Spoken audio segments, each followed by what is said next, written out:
Hello, my lovely people. Good morning, good afternoon, good evening, good night. Welcome to my YouTube channel. My name is Jen. This is the first time you're seeing me. Thank you so much for stopping by. My return subscriber, thank you all so much. So, for what is going on in Nigeria now, Chimamanda is an author, the biggest author that Nigeria have ever seen. It's a woman. So, for everything that is going on, she came out now and she wrote a letter to President Biden about the election that happened in Nigeria and but what happened in Nigeria and what is going on there. And she's not happy that they got some kind of congratulatory letter from America to Nigeria. And she's trying to ask, I have asked the question too. She's trying to ask, why would they get congratulatory letter from America? The same thing that I have asked. If this happened here, would you guys like it? This happened in America. This place will go nuts. But they keep supporting whatever that is happening in every other African country. They just want to sit on Africans and make Africans be slaves forever. So she wrote a letter. Then they came after her. The APC people, they came after her. They are bashing her. They're doing, but the obedient all the way. We are supporting her 100%. Now, she's answering back. My girl is answering back. So please relax, break and relax and listen to this brilliant girl. And she's not scared of them. She said, I'm not scared of them. I'm just going to speak up. They even said that, why would she go and write letter? After all, she was not there to do election. She answered that. Go and see how she answered that brilliant thing. In short, you'll be so proud of her. She said they don't even make it easy for people. She applied for PVC. When many times she wasn't even able to collect her PVC. That's another way of them rigging election when they don't let you collect your PVC. Please, as you are watching this video, if you have not subscribed, subscribe because of the girl. Subscribe because of her. She's a brilliant girl. And I know you are brilliant watching it. So please enjoy the video and watch and see how brilliant this girl is. From me to you. Thank you so much for watching. Bye-bye. The matchlessly brilliant, award-winning author Chimamanda Ngozi Adichie. You could describe her as Nigeria's international superpower celebrity novelist, and you wouldn't go amiss, because her career is littered with the world's major literary prizes. But beyond her phenomenal talent, which is there for all to see, Chimamanda Adichie has followed the tradition of Africa's literary giants before her, becoming, to some extent, the conscience of her troubled nation, speaking out fearlessly against injustice, corruption, the harsh realities of electoral malpractice, and what she calls Nigeria's hollow democracy. And to use her words, the brewing rage and smouldering disillusionment over the failure of that democracy to capture the true voice of the people. But as she tries to transform the narrative by writing an open letter to the US President Joe Biden, published in the Atlantic Daily, about, as she put it, the unacceptably and unforgivably flawed 2023 presidential election, how much is that chronicle resonating within and outside Nigeria?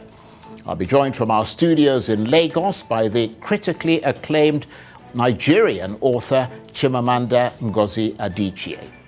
Plus, we have our top-tier analysts who will help us assess the news and issues of the day. I'm Charles Anyegolu, and this is Arise Prime Time.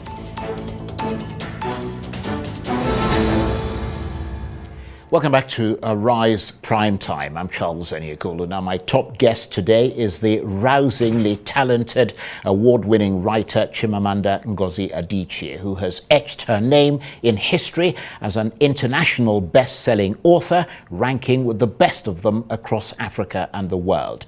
Her books, including Purple Hibiscus, Half of a Yellow Sun, and Americana, have become masterpieces and have been read by millions. Much of her writing speaks speaks powerfully about life in Nigeria, about the complex historical and cultural experience of growing up here, about love, hope, ethnic strife and national identity, and about a world beset by conflict.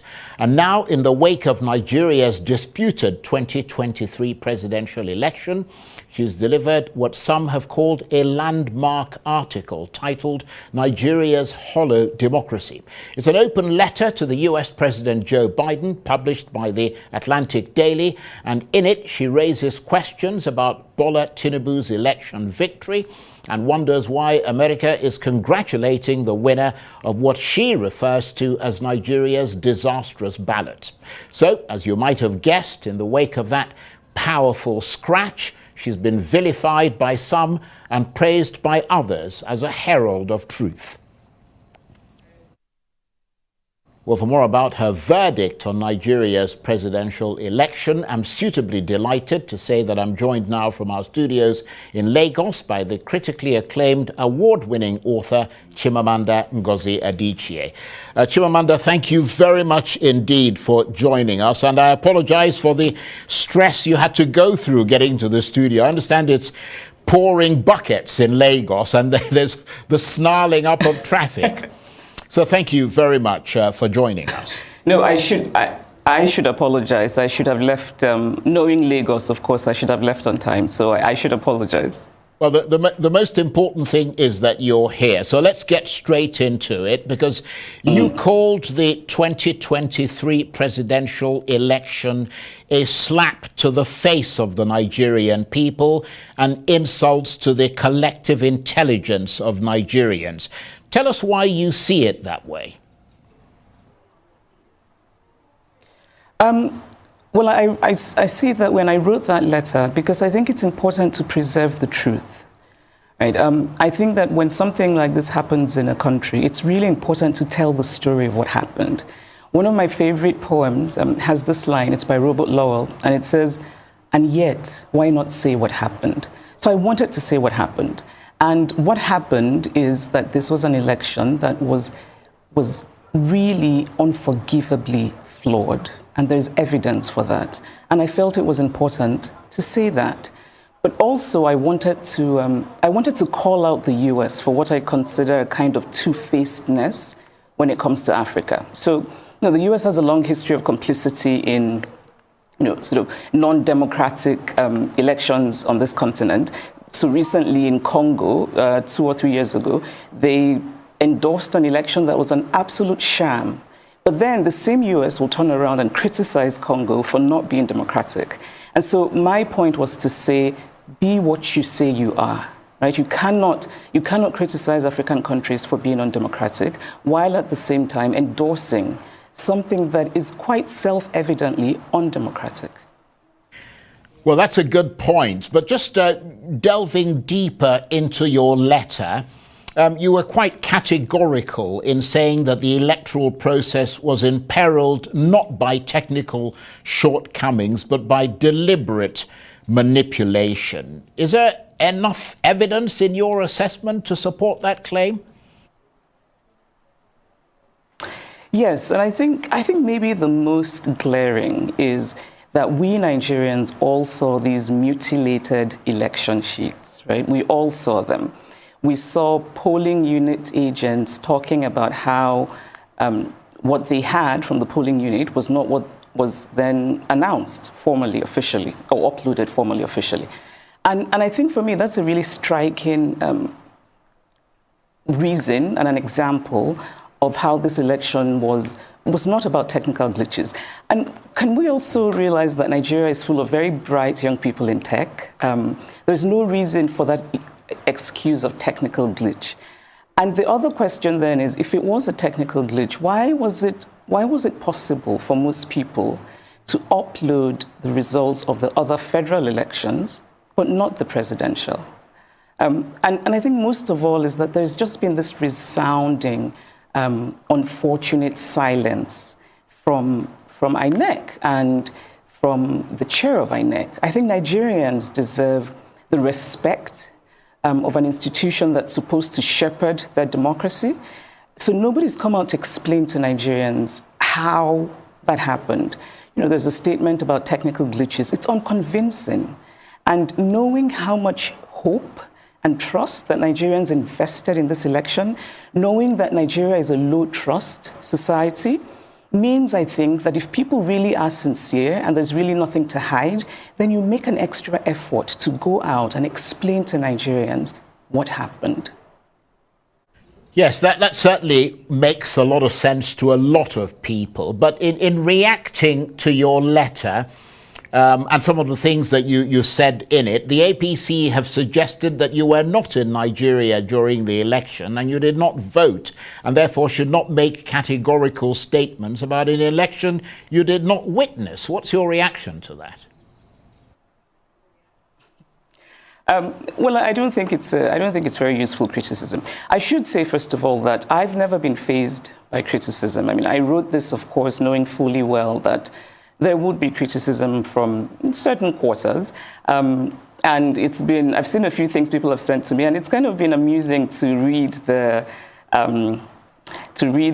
juvenile fulminations of non-juvenile people. But that said, I actually did try very hard. And I should say, I have two homes. I have a home here in Lagos. I have a home in the US. I'm very often here. I tried very hard to get my PVC. And the reason I tried very hard is because I had been assured that technology would save us. Right? That it had worked in Oshun, worked in Ekiti, and I think in Anambra, that it would save us. And so I really tried. And we should also talk about how difficult it was to collect PVCs and how that in itself is a form of voter disenfranchisement. And so I had done the first part, but then I couldn't collect my PVC. And so, yes, did not vote.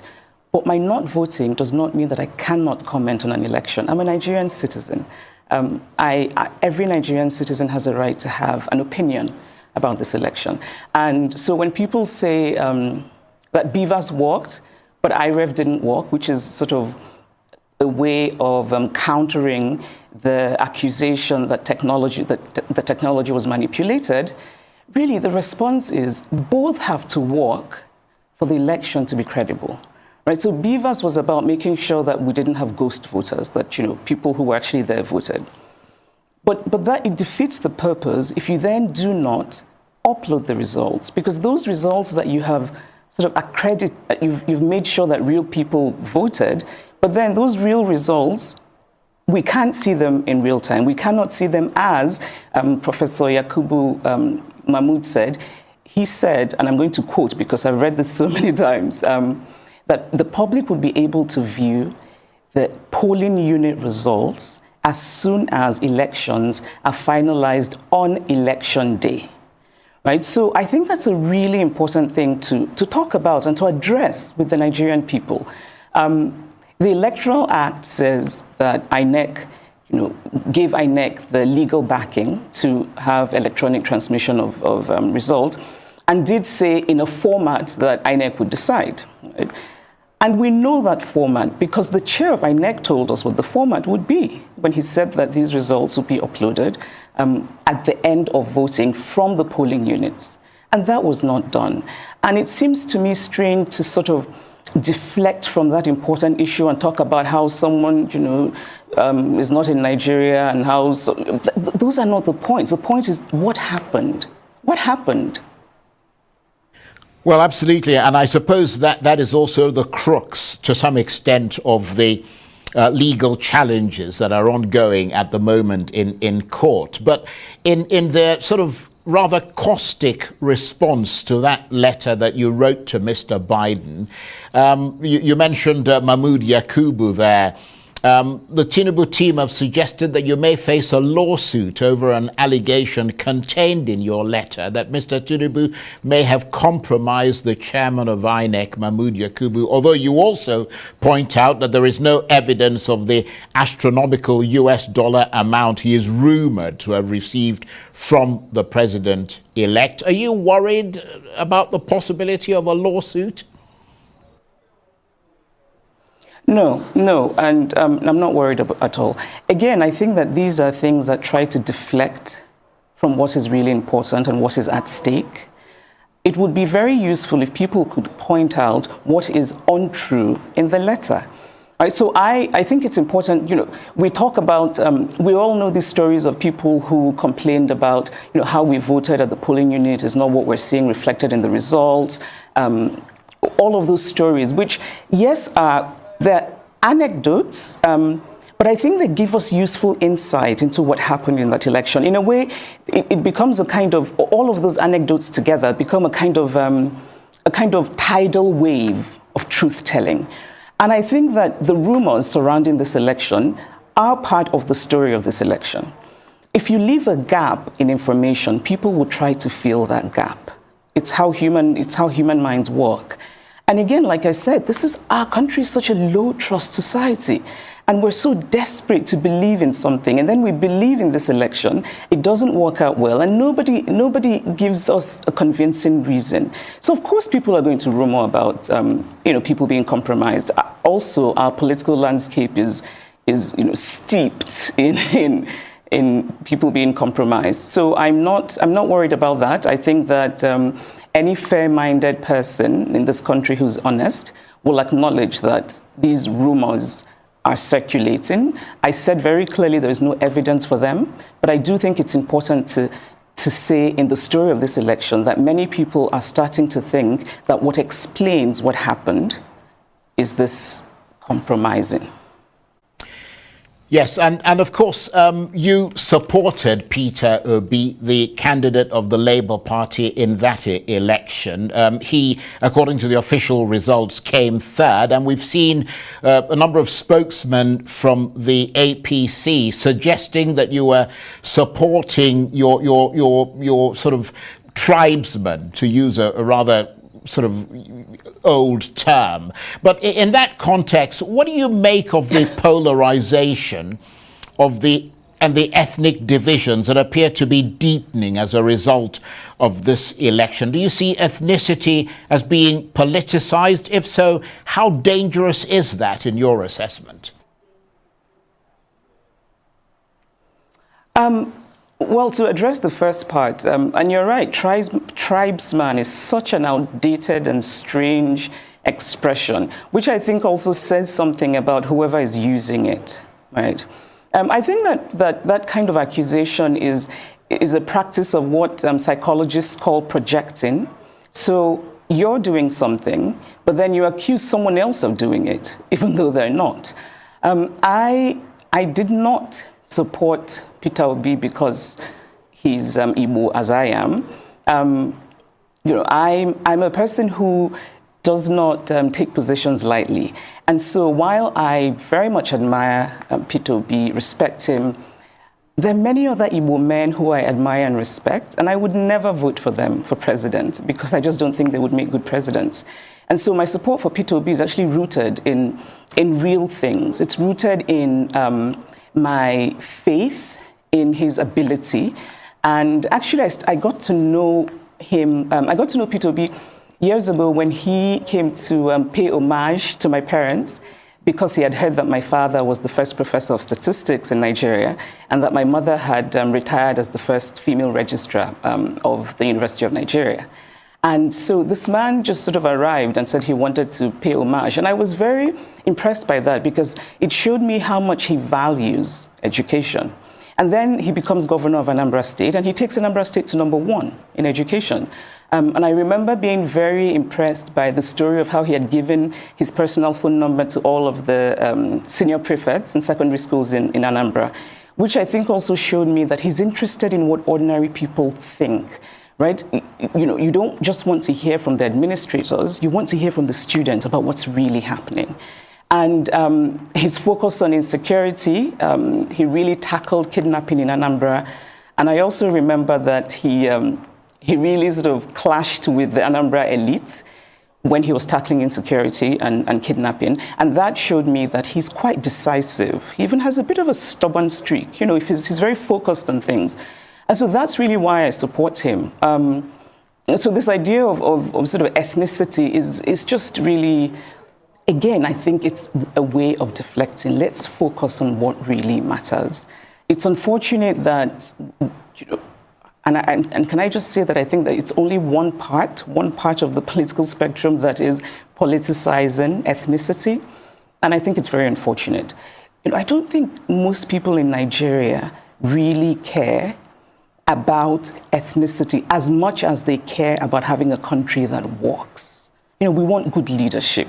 We want the hospitals and the schools and the roads to be good. And and that affects everyone. Igbo, Yoruba, Ijo, it affects everyone. Yes, again, people would agree with that assessment from you. But I wonder if I might change direction slightly and get your thoughts on the Nobel laureate Wole Soyinka's assertion on Arise News about reactions to the election results by the Labour Party's vice presidential candidate, Yusuf Dati Baba Ahmed. Comments which Professor Soyinka described as fascistic. I mean, do you see that as part of the demonization of Mr. Obi and his running mate, as some have suggested, or do you agree that Dati Baba Ahmed went, or rather overstepped the bounds, and Professor Soyinka was in that regard justified to call him to order? I mean, I know you hold, or at least you have held, Mr. Soyinka in high esteem. I still do. I have a lot of love for Professor Soyinka. I admire him. I respect him as a thinker, as a writer. I think everyone should read The Man Died. And Ake, his memoir, is beautiful. Right? But at the same time, I disagree very strongly with him about this particular issue. And actually, because I respect Professor Soyinka so much, I went back and watched the interview. I had watched it when it aired initially, but I went back and watched it because I thought, am I missing something? And I think fascist is a really strong word. Fascist actually often makes me think of Mussolini's Italy. But I think we use it now, sort of to address this kind of authoritarianism that's often populist and right-wing, like in Hungary, and even the former American president. And when you look at those situations, you can see why they have been termed fascist. And I did not see any reason that Mr. Dati Baba Ahmed's interview would have been termed fascist. I think he was making a very strongly felt point about the elections. What he was saying, which again I thought seemed fairly reasonable, is that if our democracy is rooted in our constitution, and you then swear in a person who's been elected unconstitutionally, then you are in fact ending democracy. I think it's quite a reasonable position. Of course, we can argue about what that bit in the Constitution means, right? And I'm actually grateful for this whole election period because it's made me read things I probably never would have, such as the Nigerian Constitution, and also made me have quite a few suggestions for editing. But anyway, I think now we're talking about what does "and" mean, right? So Mr. Dati Baba Ahmed is saying that it's 2/3 and the FCT, and that's separate, and it's a reasonable argument. And is a conjunction. We use it in that context often to mean plural, right? So we say Aisha and Yemi are coming, and we don't say Aisha and Yemi is coming. That's because they're two separate things, two separate entities. And of course, the court will interpret, but I don't think it's unreasonable for educated Nigerians who can read and who know what the word "and" means to make their own interpretations and to argue it. And of course, the fact that the Labour Party is in court means that they do not believe that this election is constitutional. And so I just didn't, I didn't quite see why it would be termed fascist. I mean, I think a charitable way of reading Professor Soyinka's comment is that Professor Soyinka himself, I think it's fair to say that he is not given to restraint in language in general. And so maybe that's where that word fascist came from. However, I have suggestions for what we could use fascist for.